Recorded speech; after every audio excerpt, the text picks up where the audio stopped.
Chapter 51 है हमारा, जिसके अंदर हम लोग क्या कहते हैं, किसी भी पैराग्राफ, बेसिकली पैराग्राफ ही कह रहे हैं, लेकिन पैराग्राफ में ही नहीं, आप कोई भी एलिमेंट हो, HTML का एलिमेंट, उसके अंदर कुछ भी लिखा हुआ है, आप उसके अंदर का टेक्स्ट जो है वो जावास्क्रिप्ट के जरिए चेंज कर सकते हैं। इन्होंने क्या किया, इन्होंने एक पैराग्राफ बनाया, उस पैराग्राफ के अंदर इन्होंने एक एंकर टैग भी रखा। इस एंकर टैग के ऊपर इन्होंने ऑन क्लिक लगाया, ठीक है, ऑन क्लिक का सी छोटा होगा। बाकी इस ऑन क्लिक के ऊपर इन्होंने एक फंक्शन कॉल करवाया है। फंक्शन अभी हम बनाने जा रहे हैं जावास्क्रिप्ट के अंदर।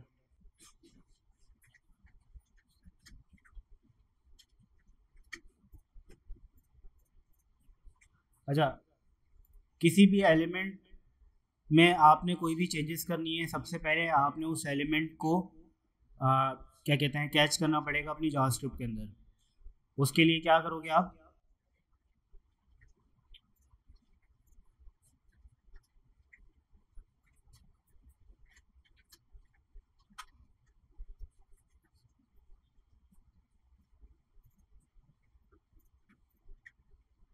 अच्छा, ये एलिमेंट आपके पास इस वेरिएबल के अंदर आ जाएगा। इस वेरिएबल के अंदर से अगर आप कुछ भी चेंज करवाना चाहो तो आप कैसे करोगे, डॉट, दो चीज़ें होती हैं, एक इनर HTML और दूसरा इनर टेक्स्ट। इनर HTML क्या कर रहा होता है, इनर HTML बेसिकली उसके अंदर अगर आपने पूरी उसकी HTML को ही चेंज करना है, सब कुछ करना है, तो फिर आप इनर HTML के ज़रिए करो, वरना फिर इनर टेक्स्ट के लिए कर दो। अभी हम जहाँ पे काम कर रहे हैं वहाँ पे जो है वो क्या कहते हैं, बेसिकली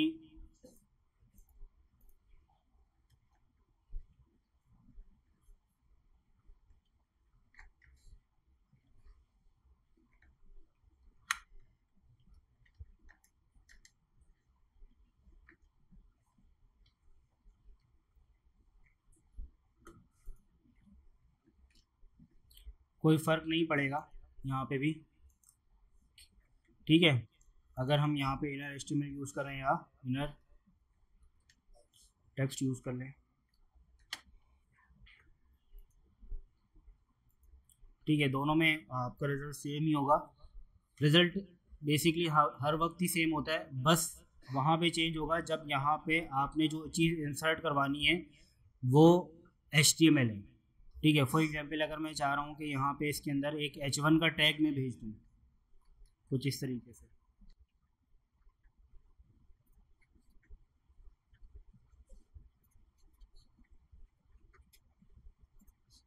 फिर मैं यहाँ पे क्या यूज़ करूँगा,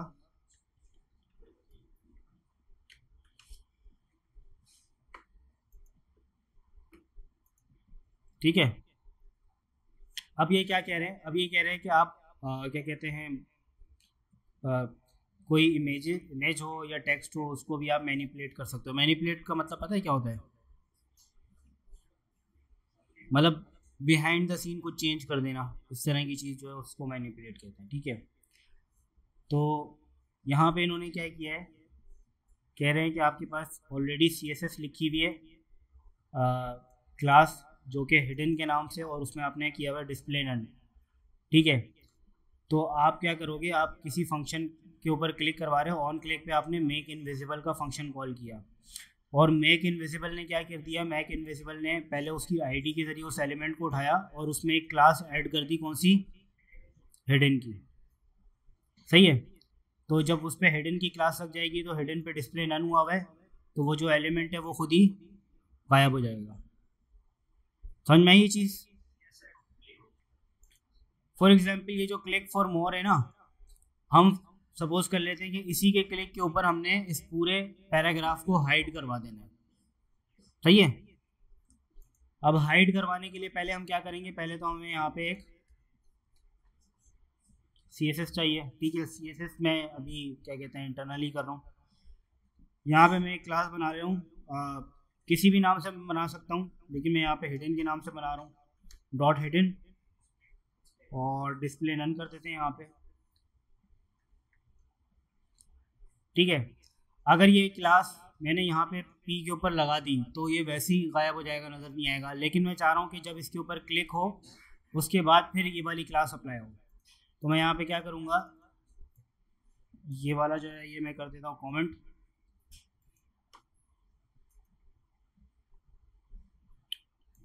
और dot class name equals to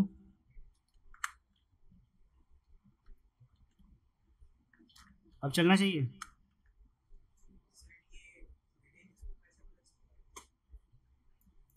class के अंदर मैंने हिडन डाल दी ना, तो ये क्या होगा, इस एलिमेंट के ऊपर एक क्लास ऐड हो जाएगी यहाँ पे हिडन के नाम की। हिडन वाली जो क्लास है उस पर डिस्प्ले नन लगा हुआ है, तो ये गायब हो जाएगा। देखते हैं, आया, मैंने इस पर क्लिक किया, ठीक है, गायब हो गया। अगर एक फॉर एग्जांपल यहाँ पे अगर एक क्लास और लगी हुई है, ठीक है, मैंने यहाँ पे एक क्लास लगा दी है क्लास शो के नाम से, ठीक है, अभी ये क्लास बनी हुई नहीं है, सिर्फ मैंने यहाँ पे लगाई है। अब अगर मैं हिडन की क्लास में लगाता हूँ तो शो वाली क्लास तो हट जाएगी, हटेगी नहीं हटेगी। मैं इस पर पहले इसको सिलेक्ट करता हूँ, यहाँ से फिर क्लिक कर देता हूँ, देख रहे हो क्लास हिडन आ गई है और कोई क्लास इसके ऊपर नहीं है। रीलोड करता हूँ, अभी कौन सी क्लास है, शो, इस पर क्लिक करता हूँ, अब कौन सी क्लास आ गई, शो वाली क्लास हट गई। लेकिन मैं चाह रहा हूँ वो वाली क्लास लगी रहे, मैं जो क्लास लगा रहा हूँ वो ऐड हो जाए, तो फिर मैं क्या करूँगा, फिर मैं यहाँ पे लगाऊंगा प्लस इक्वल्स टू और स्पेस लगा के अपनी क्लास का नाम दूंगा, क्योंकि क्लास हम हमेशा ऐसी देते हैं ना, पहले एक क्लास आती है उसके बाद फिर स्पेस आते हैं, तो यानी पहले से जो उसकी क्लास नेम है उसमें ऐड कर दो स्पेस देके इसको, ठीक है। अब देखते हैं अब क्या होगा, यहाँ पे शो की क्लास आई, मैंने इस पर क्लिक किया, अब देखो शो और हिडन दोनों आ गई। स्वैपिंग इमेजेस, अच्छा अब ये क्या कर रहे हैं, बेसिकली इन्होंने यहाँ पे भी वही काम किया, document dot gate element by ID dot SRC use किया। डॉट एसआरसी हम इमेजेस में लगाते हैं, ठीक है, किसी भी इमेज का यूआरएल बताने के लिए। तो इन्होंने क्या किया, डॉट एसआरसी को का जो है उसको चेंज कर दिया, जब सोर्स इमेज का चेंज हो जाएगा तो इमेज भी चेंज हो जाएगी। बस इस तरीके से इन्होंने इमेज को चेंज किया है। अच्छा, इसी तरीके से इन्होंने आप डॉट एच के ऊपर भी काम कर सकते हो, किसी लिंक का अगर आपने यूआरएल चेंज करना है तो आप dot H F equals to करके उसको चेंज कर लो। हमने जब CSS पढ़ी थी तो हमने एक CSS पढ़ी थी इंटरनल, एक एक्सटर्नल और एक इनलाइन, ठीक है। जावास्क्रिप्ट के जरिए आप किसी के ऊपर इनलाइन CSS जो है वो भी लगा सकते हो, ठीक है। कैसे, आपने document dot gate element by ID करके उस एलिमेंट को मंगवाया, जैसे आपने डॉट क्लास नेम की थी वैसे ही आपके पास पहले आप डॉट स्टाइल लगाओगे, ठीक है, और स्टाइल के बाद डॉट लगा के आप कोई भी CSS की प्रॉपर्टी उसको दो और उसकी वैल्यू दो, वो चीज़ लग जाएगी। लेकिन जब हम CSS में काम कर रहे होते हैं तो हम यूज़ करते हैं हाइफिन केस। कौन सा केस यूज़ करते हैं, हाइफिन किसको कहते हैं, माइनस को। जैसे फॉन्ट साइज कैसे होता है, फॉन्ट डैश साइज, ऐसे ही ना। लेकिन यहाँ पे आप कौन सा केस यूज़ करोगे, कैमल केस यूज़ करोगे।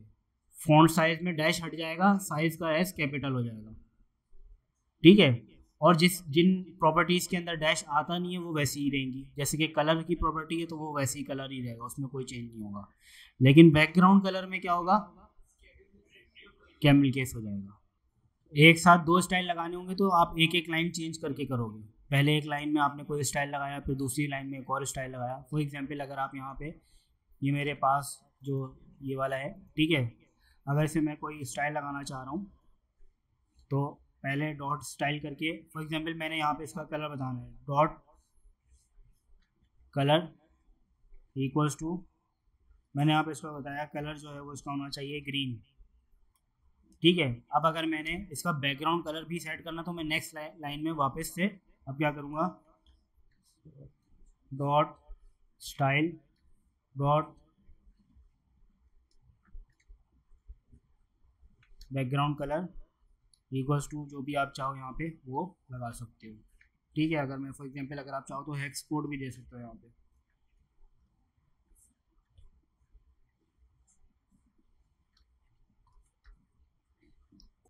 अभी तक हम जितने भी काम कर रहे थे वो हम आईडी के जरिए कर रहे थे, ठीक है। अब हमारे पास आ रहा है कि हम टैग नेम के जरिए किसी भी एलिमेंट को कैसे टारगेट कर सकते हैं। फॉर एग्जांपल जितने भी P एलिमेंट है सबके ऊपर मैं कोई काम करवाना चाह रहा हूँ, ठीक है, तो मैं एक एक करके सबको आईडी दे के सबके जरिए तो इस तरह से नहीं करवाऊंगा, जैसे ही ना।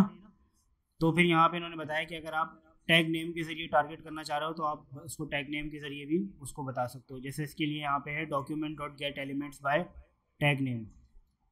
अब यहाँ पे जो मेरे पास, मैं इसको कर देता हूँ थोड़ी देर के लिए कमेंट,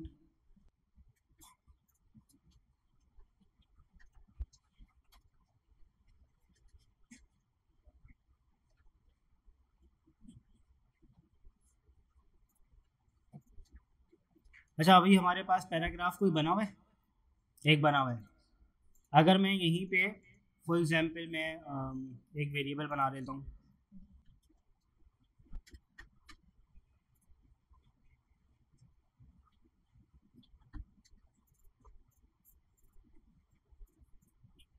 अगर मैं सिर्फ पी को देखना चाहूँ कि पी में क्या रखा हुआ है, तो पी में क्या आएगा?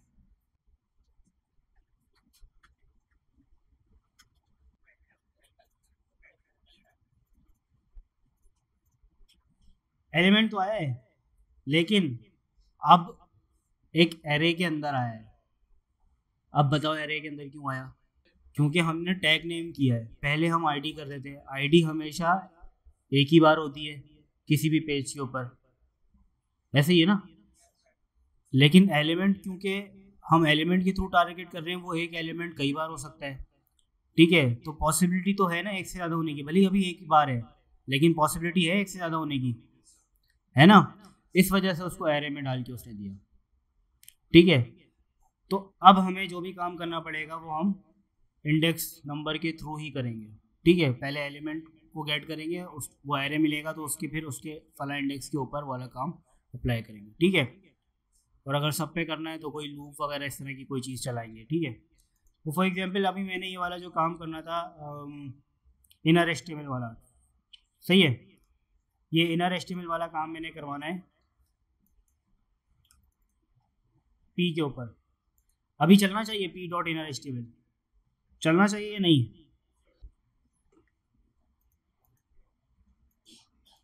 ये तो नहीं चल रहा, क्यों नहीं चल रहा? पहले हमें डायरेक्टली एलिमेंट मिल रहा था, अब वो एलिमेंट एरे के अंदर है ना, एरे के अंदर है ना, तो हमें पहले एरे के अंदर एंटर करना पड़ेगा, उसका इंडेक्स नंबर बताना पड़ेगा ना, कि इस वाले इंडेक्स नंबर के ऊपर जो एलिमेंट है उस पर ये काम करो। तो हमें यहाँ पे क्या करना पड़ेगा?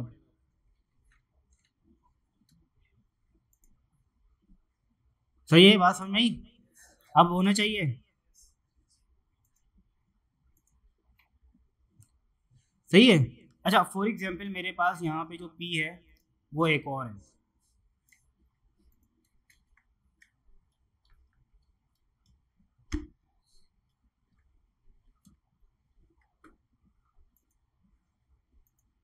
सही है, तो दूसरे वाले पे कोई काम नहीं हुआ। अब मैं चाह रहा हूँ कि पहले वाला वैसे का वैसे ही रहे और दूसरे वाले पे काम हो, तो मैं क्या करूँगा? जीरो को क्या कर दूंगा? वन।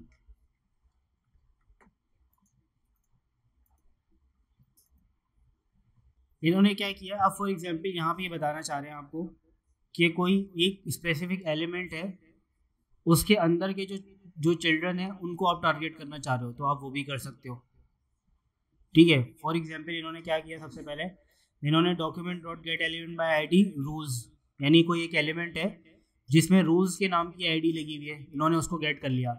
अब ये चाह रहे हैं उस रूल्स वाले एलिमेंट के अंदर जितने पैराग्राफ है ना, सिर्फ वो वाले पैराग्राफ पे मैं ये वाला काम करूँ, वो वाले पैराग्राफ मेरे पास आ जाए। तो इन्होंने क्या किया, document dot gate element ID नहीं किया, अब इन्होंने वो जो एलिमेंट मंगवा के रखा था उसके अंदर dot gate element by tag name कर दिया।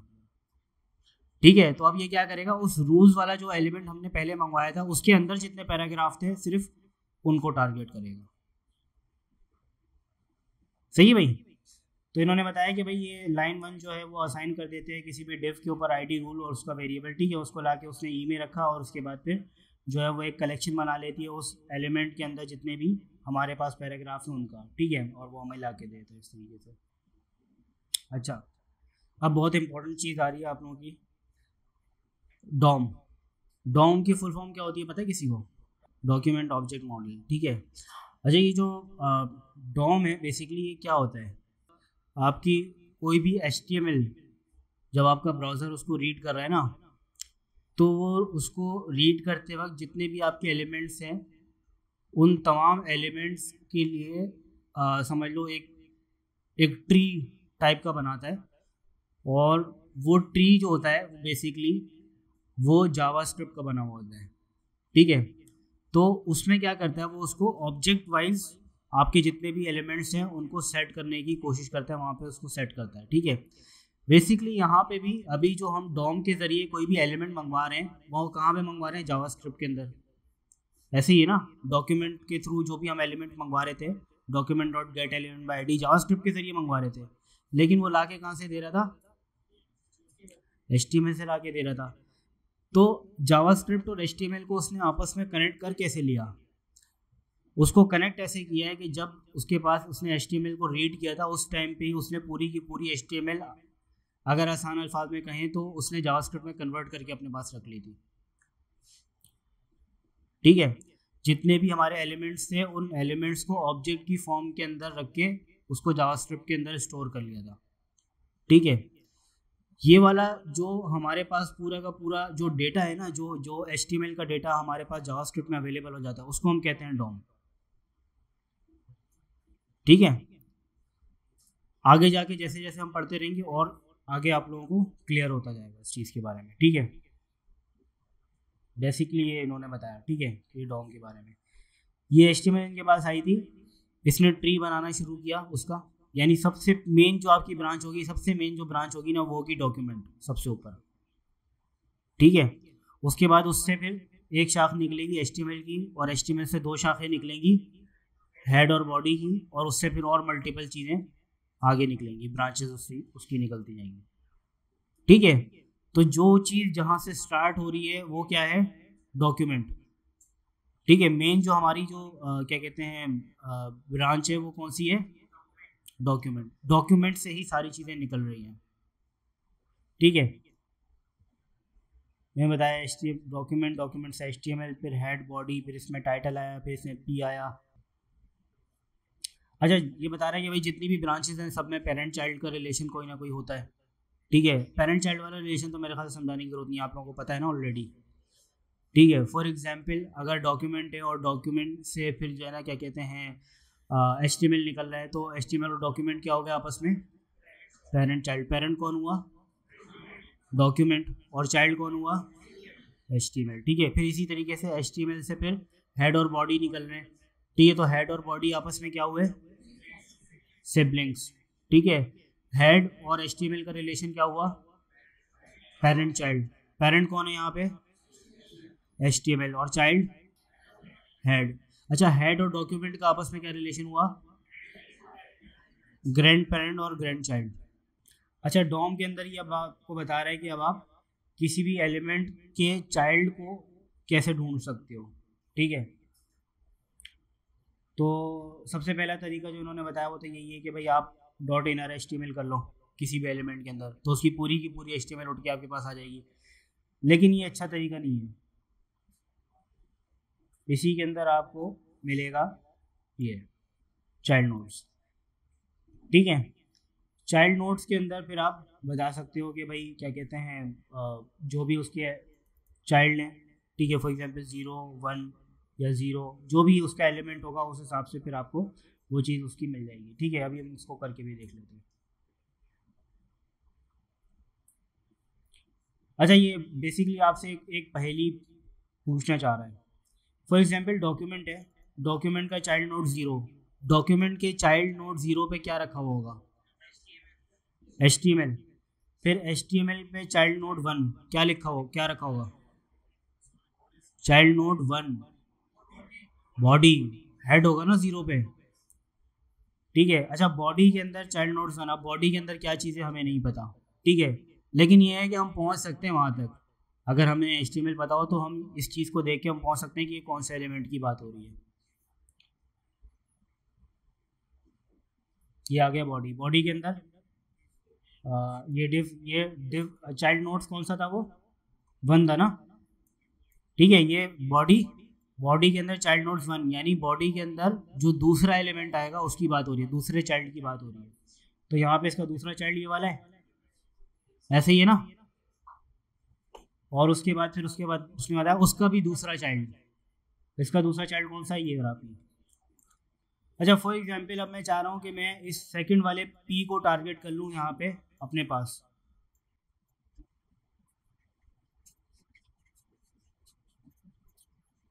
चलो इनर HTML ही करवाना है हमने उसका चेंज। ठीक है, सेकंड वाले पैराग्राफ का इनर HTML हमने चेंज करवाना है, लेकिन अब document dot gate element ID use नहीं करेंगे, चाइल्ड नोड्स के थ्रू करना है।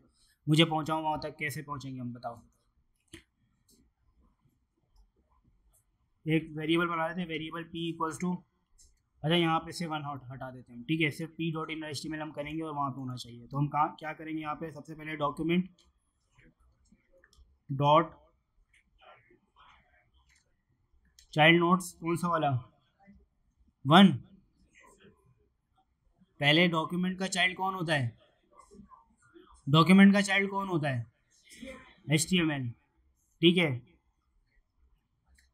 इससे फिर हम चाइल्ड नोट्स पे जाएंगे इसके। अब कौन सा चाइल्ड चाहिए हमें, 1 पे क्या मिलेगा हमें, बॉडी मिलेगी। और उसके बाद फिर डॉट चाइल्ड नोट्स, दोबारा जाएंगे चाइल्ड नोट्स पे या नहीं, जो जिस पैराग्राफ को हम टारगेट करना चाह रहे हैं वो बॉडी का कौन सा चाइल्ड है, सेकंड, तो चाइल्ड नोट्स में क्या आएगा, तो अब ये पहुंचेगा पीक तक।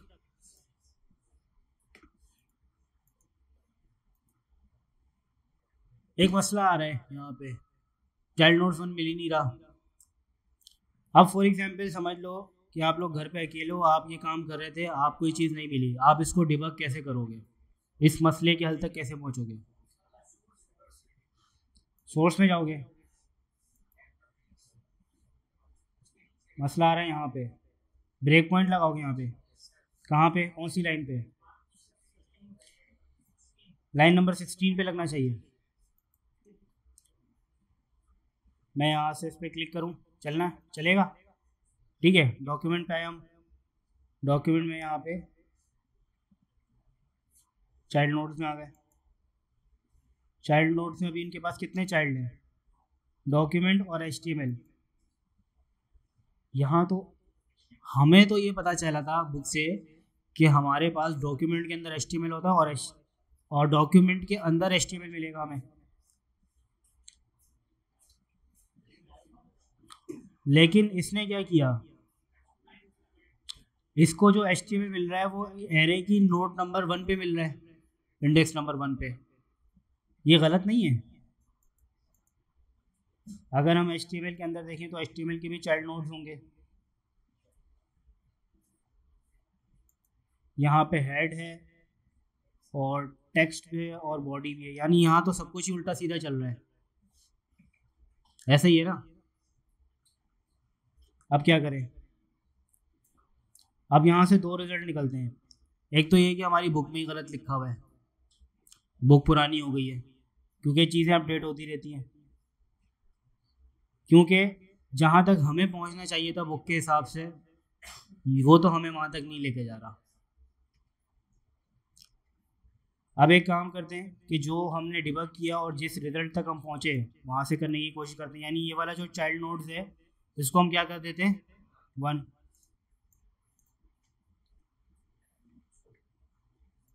रीलोड करते हैं, यहाँ पे आ गए, चाइल्ड नोड्स 1 के अंदर आए।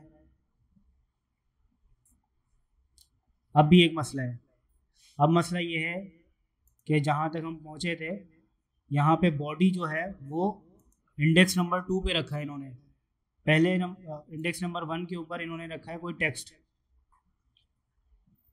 ठीक है, टेक्स्ट में भी कोई चाइल्ड नोट्स इसको नहीं मिल रहा है, ठीक है। तो हमें यहाँ पे एक चीज़ और चेंज करनी पड़ेगी। अब चाइल्ड नोट्स 1 की जगह पे क्या रखेंगे, यहाँ पे रखेंगे 2।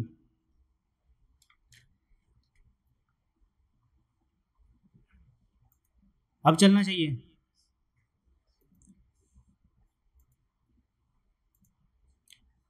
यहाँ भी आया, यहाँ भी आया और यहाँ भी हमारे पास बेसिकली वो एलिमेंट तो मिल रहा है। अब ये हो गया चेंज, लेकिन अब भी इसने पहले वाले को चेंज कर दिया, इसका मतलब ये है कि कुछ ना कुछ गड़बड़ तो अब भी है। अब यहाँ तक आते हैं, इसके जो चाइल्ड नोड्स हैं इनमें देखते हैं क्या है, पहला टेक्स्ट है और दूसरा एक्चुअल एलिमेंट है, यहाँ पे भी दूसरा फिर टेक्स्ट है और तीसरा एक्चुअल एलिमेंट है। इसका मतलब ये है कि हमें जिस भी एलिमेंट पे जाना है हमने उसकी जो भी इंडेक्सिंग मार्क करनी है वो उसके जो हमारी कैलकुलेशन उसके हिसाब से डबल होनी चाहिए, ठीक है। यहाँ पे क्योंकि 0 पे उसका टेक्स्ट आ रहा है और 1 पे एक्चुअल उसका एलिमेंट आ रहा है, ठीक है। तो इसी तरीके से 3 पे दूसरे एलिमेंट का टेक्स्ट आएगा, सॉरी 2 पे, और 3 पे क्या आएगा, वो एलिमेंट एक्चुअली आएगा। अब होना चाहिए,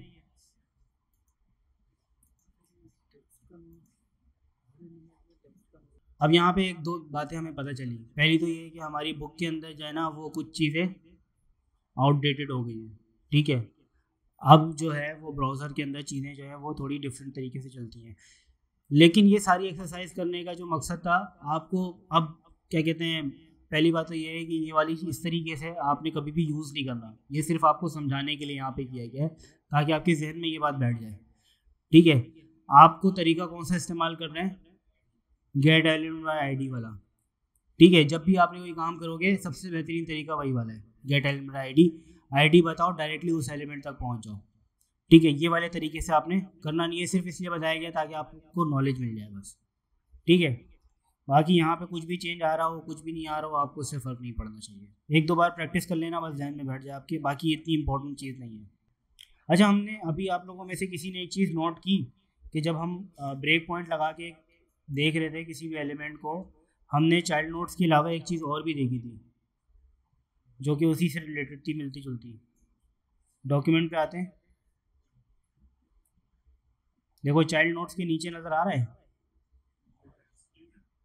चिल्ड्रन, ये क्या चीज़ है, इसको देखें ओपन करके। इसमें भी कोई एलिमेंट का कलेक्शन तो आ रहा है और 0 नंबर पे क्या है, HTML। अगर हम इसको ओपन कर लें तो ये तो वही एलिमेंट लग रहा है मुझको जो HTML एलिमेंट हमारा होता है। अगर हम चाइल्ड नोट्स के बजाय चिल्ड्रन के ऊपर काम करना शुरू करते हैं तो उससे कोई प्रॉब्लम हो सकती है। यहाँ पे मेरे हिसाब से मुझे ऐसा लग रहा है कि यहाँ पे सब कुछ ठीक चल रहा है, यहाँ पे भी चिल्ड्रन है, इसमें भी हेड और बॉडी है और दूसरा कोई टेक्स्ट का एलिमेंट है भी नहीं हमें तंग करने वाला। अच्छा, चिल्ड्रन के हिसाब से फिर यहाँ पे डॉक्यूमेंट का कौन सा चिल्ड्रन होना चाहिए, 0 होना चाहिए। ये कौन सा चिल्ड्रन होना चाहिए, 1। और ये इसको रिलोड करते हैं, क्लिक करते हैं, सही है। एक चीज़ और हमें पता चली कि अब अगर हम चाइल्ड नोट्स को छोड़ के चिल्ड्रन पे ही काम कर लें तो वो ज़्यादा बेहतर तरीके से काम करके देता है हमें, ठीक है। लेकिन फिर भी मैं बता रहा हूँ आप लोगों को कि आपने इस तरीके से काम नहीं करना। आपका काम जो है वो document dot gate element by ID के थ्रू ही होना चाहिए, आईडी या फिर क्लास नेम, बस इनके अलावा और कुछ भी यूज़ नहीं करना।